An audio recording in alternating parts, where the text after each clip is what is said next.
terribly sorry. I thought this was going to be a talking head thing, but somehow we can't get my picture on. So it's more than just a talking head. It's only a talking head. So I'm sorry about that, but I will try to be animated and hopefully won't put you to sleep. First, I'd like to say how happy I am to be here with you today and speaking about such vital issues to all of us in academia. Secondly, the title of my talk, The State of Play in Current Major Forms of Deception in Publishing. It should be noted, this state of play for all of these issues is significant and concerning for everybody with a role in university, either teaching or administration or research.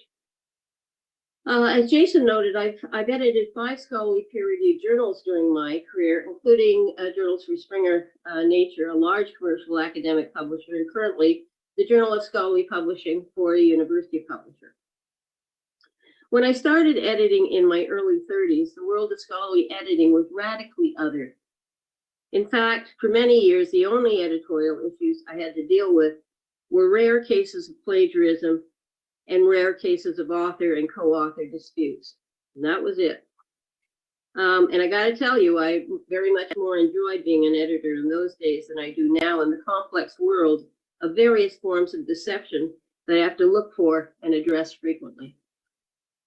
And as university librarians, your world now includes concerns about predatory publishing, predatory journals, those who publish using paper mills, and most recently, and not altogether clearly in terms of its impact, use of ChatGPT in research with issues such as the inclusion of ChatGPT as an author or co-author. So in this discussion, I'm going to talk about all of these phenomena, including some of the precipitating factors which I believe set the stage for studies determining them.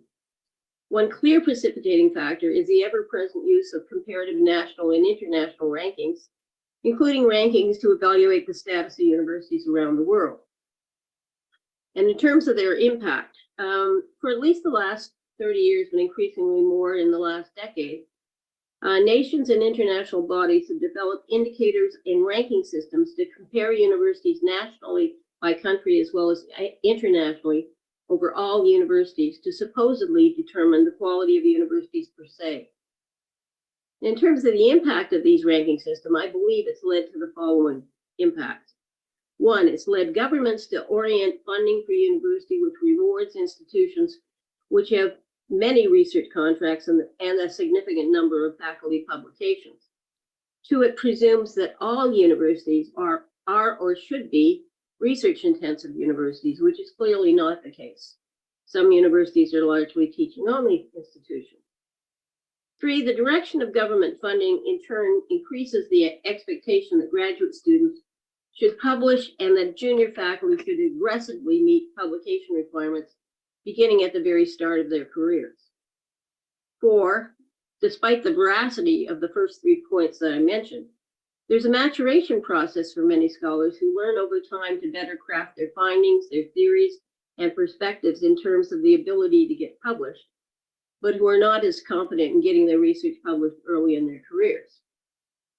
5, the imposition of publication for degree completion and for being hired means those whose work is frequently rejected initially during peer review look for other means to get published. And this includes buying research articles from paper mills and seeking out guaranteed success in poorly peer-reviewed and/or predatory journals. 6, journals which count, that is, journals that are deemed important for authors and readers, are also overwhelmingly English language journals, which are a challenge to authors from non-English speaking nations, particularly African nations as well as India and China. 7, there's a fair bit of evidence, some of which I cited, that there's a bias in peer review. And personally, I and many editor colleagues have shared the experience of finding it very difficult to get reviewers when the language of the article is negatively impacted by authors for whom English is a second language. And that's true even if I'll look through an article and yeah, he's sorry, Brett. We can't get me on screen, so no, you should be seeing me, but you're not. So sorry about that. So there's a fair bit of evidence, and I read articles that come in thoroughly with English as a second language. And what you get is people just saying, you ask people to review and they say, I can't read this. It'll take me too long to read this. This isn't English. And it's really challenging if you've read the article and know that substantively it's important and it's good. And 8 is a consequence of points 6 and 7. Mill and Inouye in 2020 cite a number of articles concerning who publishes in predatory or non-mainstream journals.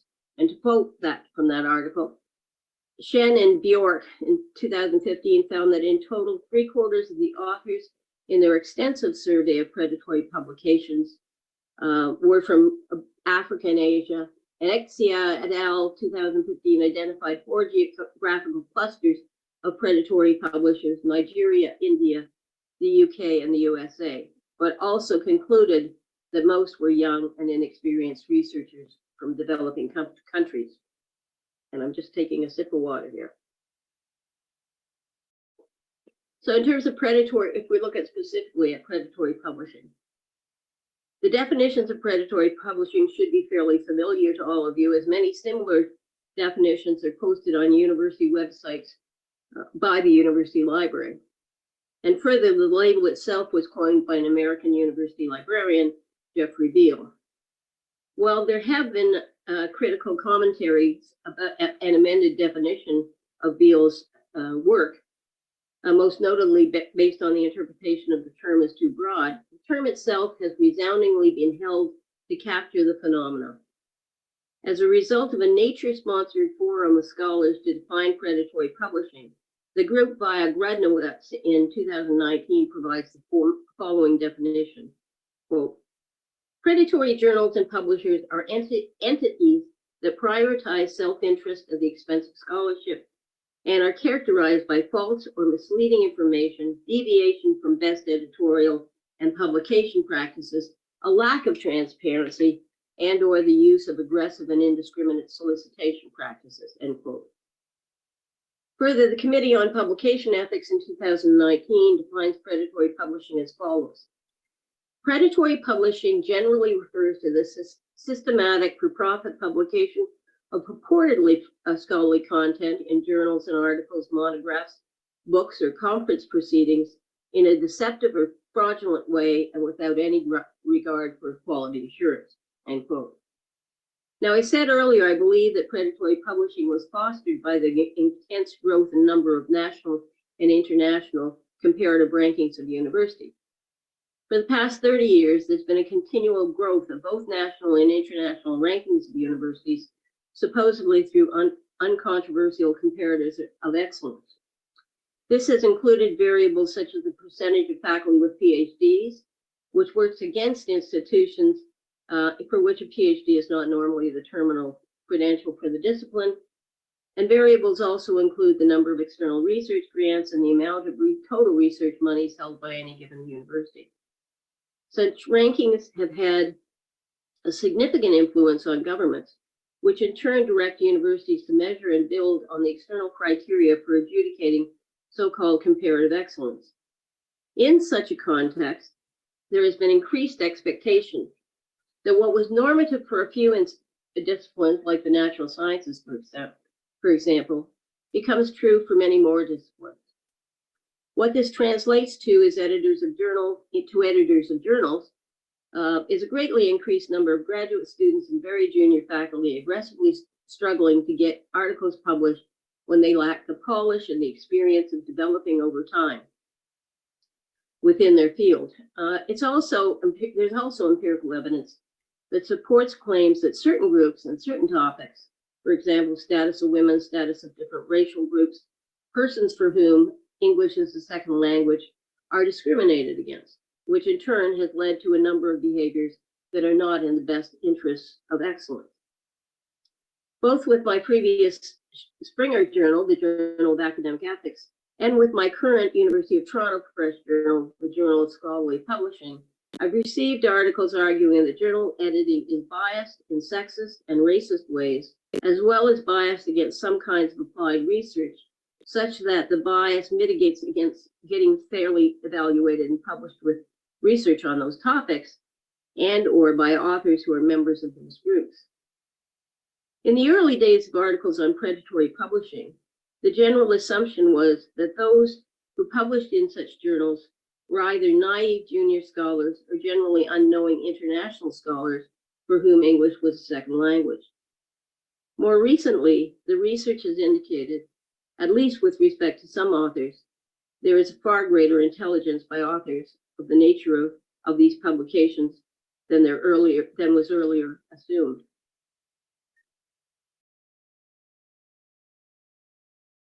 To again quote Mills and Inouye 2020, they note, with respect to the choice of authors to publish in predatory or non-mainstream journals, quote, the empirical evidence summarized here suggests that many academics knowingly turn to non-mainstream journals to advance their careers, cognizant of the challenges they face, for example, English language proficiency, slow publication cycles, a lack of conceptual capital, northern disciplinary gatekeeping when publishing within existing journals. Sideway points to the growth of these journals as directly related to issues of hegemony and uneven geographies of power. One reading is that these alternative journals may serve as increasingly important and effective outlets for research within an emerging and increasingly diverse global knowledge ecosystem. The disturbing alternative, as Collier in 2016 points out, is two separate publishing circuits, leading knowledge produced in the global south to be systematically marginalized, dismissed, undervalued, or simply not made accessible to other researchers. There's also a number of interesting studies. One was in Germany, where they've asked very credible and well-published authors who have published in predatory journals why they did so. And they said so, quite frankly, to increase the number of journals publications they could put on their CV. And it didn't seem to bother them. They said that and I think this is true, again, as having been an administrator, very few committees looking at your curriculum vitae for tenure would question the journals. They just look at the name of the journals, the volume. They might look at the article if it was attached to the application, but they wouldn't go hunting down the journal to see if it was predatory. At least most wouldn't generally. So I think a lot of people could get away with this, even if they're only doing it to pad their CV. As the scope discussion paper on predatory publishing notes, with respect to other forms of misconduct, predatory publishing may also lead to the following conduct by the predatory publisher: plagiarizing content in order to appear as having archived articles and issues, selling authorship, allowing authors to publish plagiarized or questionable content, infringing or allowing authors to infringe copyright and trademarks, not allowing authors to withdraw articles or ignoring such requests, incomplete or misleading reporting of policies, including copyright and use licenses, processors, personnel, performance, affiliation in the journal's website or correspondence, poor language usage, including poor grammar, low production quality, both in the presentation of the journal's description and guidelines and in some of the articles that are published, lack of ethics policies and need for ethics declarations, particularly related to animal and human studies, conflict of interest, and study funding, the lack of any corrections or retractions of articles, and the lack of ability for articles to be retrieved on an electronic search platform in perpetuity, or for those articles to be retrieved at all, despite being listed in a table of contents. Now, having fairly covered predatory publishing, I'll first provide some recommendations of what I think we should do with regard to these phenomena, and then I'll turn to the second area of concern for publication ethics, namely paper mills, which one editorial I read deemed a detestable blot like no other, end quote. As those of you who follow COPE will know, one practice of COPE is the production of discussion documents which present the issues of certain critical practices and sometimes offer recommendation about what authors, editors, and publishers should do with respect to the given problem. Discussion documents available from COPE are generally produced by volunteers, mostly those who are members of the council. As one of those past members, I co-authored the discussion document on predatory publishing. With respect to the recommendations for response and change, I vested the discussion in my understanding of business ethics, having taught, researched, and in the field and edited the Journal of Business Ethics for over 30 years. The recommendations are described under the heading, Just Another Case of Business Ethics Gone Wrong, Moral and Legal Responses, because that's just what it is. They are businesses with minimally unethical practices, and also in terms of some practices, may be engaged in illegal activities. They also share some of the challenges in business ethics, where the offending practice is operating in a different country or domain than the ones that are concerned with corrective engagement. Well, generally speaking, there are three approaches to addressing bad actors in business ethics.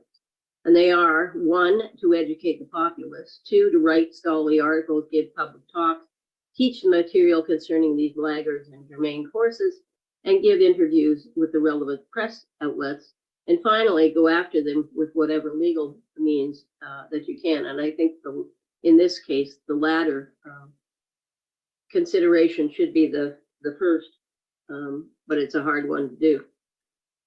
With respect to predatory publishing, what we know is that ultimately, whatever the motivation may be for authors, the existence of these journals is bad. As I summarize the appropriate action with respect to predatory publishers in this COPE discussion document, I quote the following: the journals violate legal norms and moral norms. They are parasitic on scholarly publications and require direct action. Some services believe caveat emptor is the best approach and provide checklists and identifying characteristics to warn and educate the innocent. Some believe lists of good publishers and fake publishers should be made publicly accessible. And what I think is one of the best actors action towards a predatory publisher, a large predatory publisher, our Omics group from India, is the criminalization approach that the United States Federal Trade Commission took, and they won a case against the Omics group and their companies in 2019, citing that they made deceptive marketing claims about their journals and conferences and hid publication fees. The court imposed a fine of approximately US $50.1 million on Omics, and I think that's the best approach. I guess my last wish, and it is a wish because of how improbable it is, I wish that universities would collectively enter into some legal action against such publishers and do so cross nations collectively. Universities, after all, exist for the purpose of the creation and dissemination of knowledge. Surely universities should collectively respond to these cynical practices, which violate this primary purpose for the existence of universities. Okay, turning to the second phenomena, paper mills. Those of you who teach university students, you will be long familiar with the phenomenon of contract cheating businesses, which students utilize to buy term essays. And we'll look further into this industry and what follows, but first let's examine the various definitions of the beast. In an editorial in Our Discovery, Jennifer Oates, 2022, quoted Teixeira da Silva as follows: paper mills are, quote, third-party services that create on-demand academic papers, produce scientific papers for academics who do not have the skills to conduct their own research, the intellectual capacity to write their own papers, or the integrity needed to resist the temptation of cheating, end quote.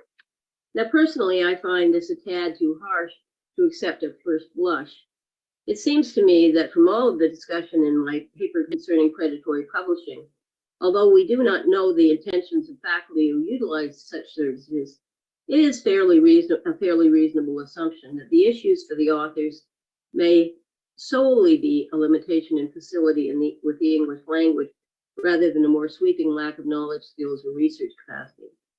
Hence, paper mills, it seems to me, are another alternative to predatory publishing for those whose language skills result in an inability to be published in mainstream English language journals, although I don't believe that is the only reason for faculty in supporting these paper mills. A 2020 COPE discussion document on potential paper mills defines the term as, quote, the process by which manufactured manuscripts are submitted to a journal for a fee on behalf of researchers with the purpose of providing an easy publication for them or to offer authorship for sale, end quote. Further, Pereira in 2021, in an editorial from the Sri Lanka Journal of Child Health, states that there are vehicles which, quote, churn out false research papers and essays on demand to suit the request of those who make use of them to secure publications, end quote. In an opinion piece on paper mills for students, which also applies to faculty using paper mills and which appeared in the Chronicle of Higher Education, an author of Paper Mills is quoted as saying, "I live well on the desperation, misery, and incompetence that your educational system has created." That, if accurate, is a pretty damning condemnation of post-secondary education. Having been a senior academic administrator, particularly when I was in the roles of a dean or a vice president academic provost, I'm well aware of the anxieties and dysfunctional behaviors of many untenured faculty, as well as associate professors working toward promotion to full professorships. Given the lengthy timetable for the necessary education to be hired as a university teacher, and the lengthy timetable for the necessary acquisitions of tenure, the recognition and fear of not succeeding is acute. Okay, now to turn to the last topic of my talk, I'll turn to the recent emergence of ChatGPT, a leading chat generative pre-trained transformer. And I think everyone knows by now ChatGPT is one source of a great deal of discussion about who and what can count as an author. In every group I've been in where we talk about this tool, the discussion usually leads to a further discussion about what it means to be an author and can ChatGPT qualify. The general consensus is no, it cannot. And that tends to be predicated on an understanding that to be an author, one has to be able to be held accountable in both a factual and a moral sense. But there's a great uncertainty and concern that the implications of such a beast and emergent alternative service systems makes us need to rethink the whole nature of authorship and accountability. If you've been reading about this, you know that various iterations of articles, authors, and co-authors have been published and discussed by and about ChatGPT. In a January 24, 2023 Nature editorial, the parameters of acceptability for all Springer journals, of which Nature is one, are identified. I will cite them, but also indicate that such guidelines have already been violated in both print articles and online articles. ChatGPT itself is a product of OpenAI, which initially has received that particular long language model for free, and they did it November 30th, so it hasn't been with us that long.